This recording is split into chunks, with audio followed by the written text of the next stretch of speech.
Viene Milton. And it was true. You could see him coming down through the undergrowth or in the overgrowth of the forest. I found myself waking up in this hammock that was handmade, not just hand sort of woven, but the individual strands were twisted from yak hair or something, I don't know. And clearly it was made by hand. And I started staring off across the jungle canopy, and this beautiful morning light. There's just noise beneath me. I realize it's livestock. I've never woken up with livestock beneath me before, and again you hear it. Ay, ay, ay, ay. Siempre viene gritando. And you could hear him. Milton was coming down the hillside. You don't end up in a place like this by accident. We actually had to go to a lot of effort to end up in this house built up on stilts in the jungles of Panama upriver. You think of houses on stilts by rivers for the floodplain, but I think just it was an easy way for the livestock to have some shelter beneath the house and only have one structure. There was sort of fencing around to contain the animals, and they would come and they would feed them beneath the house. There's a ladder leading up to just a single floor, a thatched roof, and one, maybe two rooms, and then just an opening looking out over this beautiful valley. So I figure people don't like hearing stories of adventure. I don't really know why this is, but I write plays sometimes for Magnetic Midnight, and I go on these adventures on, a couple times a year. I'll go off on some big trip, or on a Saturday or just a weekend, I'll go on an adventure here in the mountains of Asheville. We've got so many places to adventure all over the place. So I'll wake up and I make omelets and French toast and always a smoothie for whoever's in my house or coming on the adventure, and then we go off and we have this day trip climbing rocks or sending canoes down rivers you shouldn't send canoes down. And I always think about, how do I take these experiences I have and this idea of, I'm writing plays, and can I put the two of them together? And I never find a way to do that. I feel people just don't want to hear stories of adventure. I don't know why that is. But there I was in the Panamanian rainforest, and we had started in Costa Rica, which is still not very close to home. And it was Semana Santa. Semana Santa is the Holy Week, and we think of the Holy Week leading up to Christmas as a time we travel, and we go to be with our families, and we all travel long distances to go, and it's sort of this insular time of spending time with your families maybe you don't always get to see, and it's this beautiful thing. But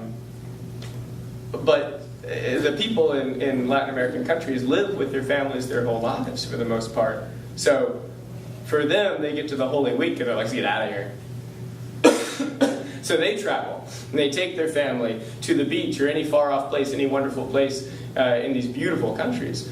So there we were with this whole week or 2 weeks or so that we were going to go travel.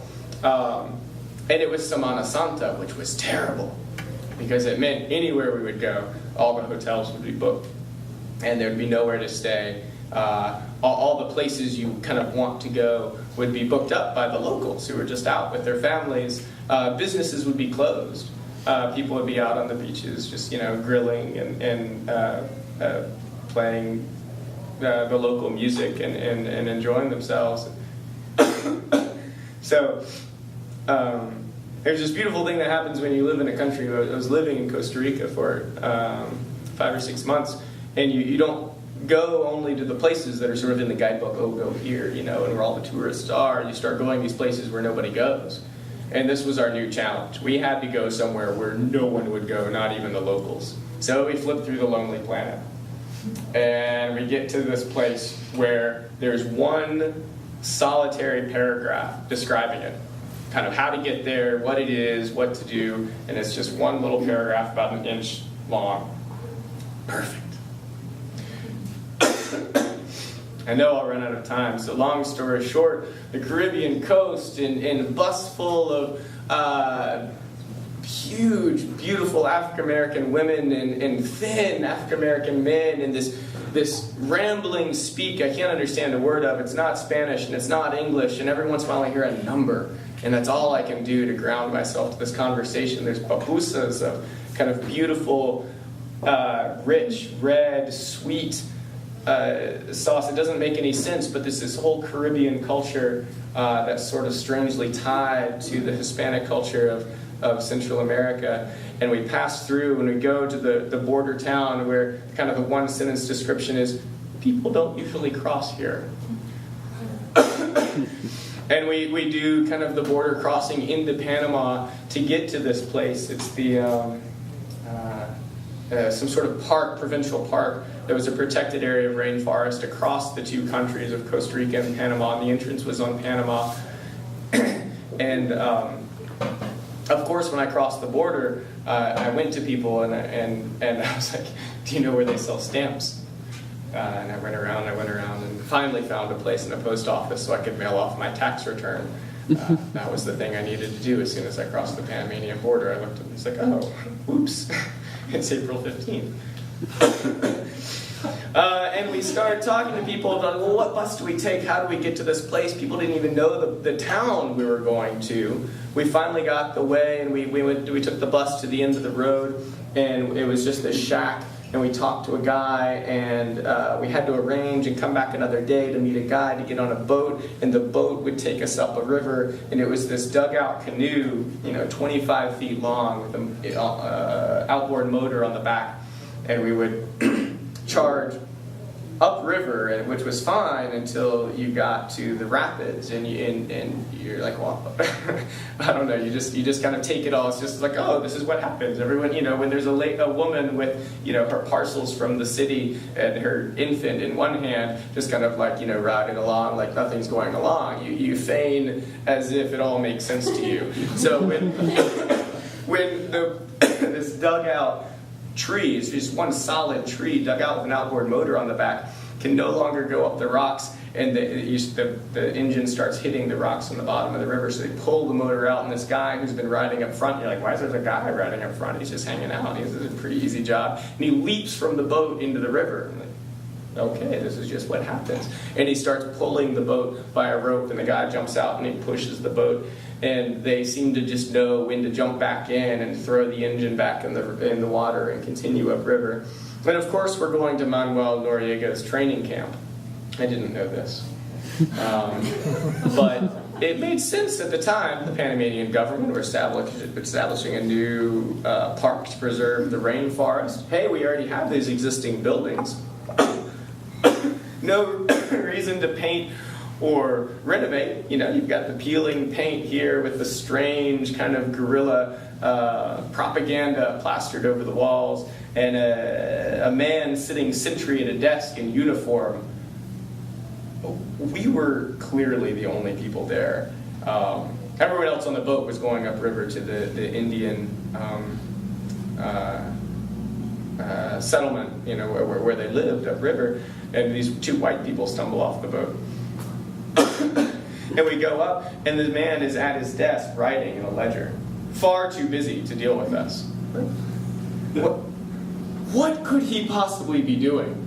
But, after about 10 minutes has passed and he's finished, he deals with us, and he tells us about the place. And we figure we're being pretty adventurous at this point.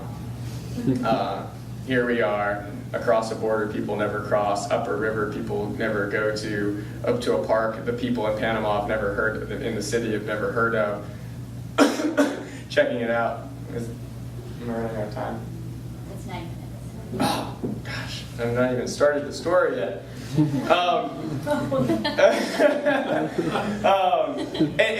we take kind of the nature walk around this park, and we say we're not even in the rainforest. We see a tree frog, and we're in a banana plantation. And this is a banana plantation gone to seed, and the trees are not 8 feet tall, but 30 feet tall, and it's like Honey, I Shrunk the Kids, and you expect the giant ant to come by at any moment. Everything's out of proportion, but it's not the rainforest. And we talk to the Indian, we have sort of this meeting, it's like, oh, you want to meet the natives, like, okay, we'll go talk to them, we're starting being tourists. And they start telling us about their culture. And this is where the story starts. I'm sorry about that. And they're the Nassau people. And, the people just in the city don't even know they're there. And they're living, honest to God, still by the river and fishing and eating bananas. And they tell us their history. They had Noriega moved them downriver to be where the teachers could come up and they could learn in schools, and that was this big conflict in their culture. And they told us stories of their childhood where they would go up over the mountains and ride rafts down the river, and up when their settlement was up higher, where their elders settled it. And if you wanted to cut down a cedar tree to make artesanía to sell in the village, you had to ask permission from the king, and he would give you permission if you planted 40 trees in its place. And not just planted them, but grew them to a height substantial that they would live and thrive and feed the families 40 years from now when they needed to make things out of cedro. We said, well, that sounds cool, let's do that. They said, what?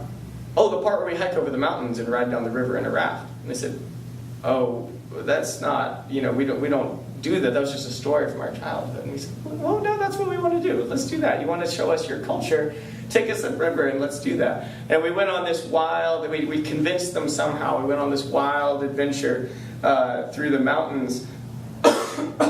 And the guide stops at some point and he's like, mira, que lo hueles de tigre.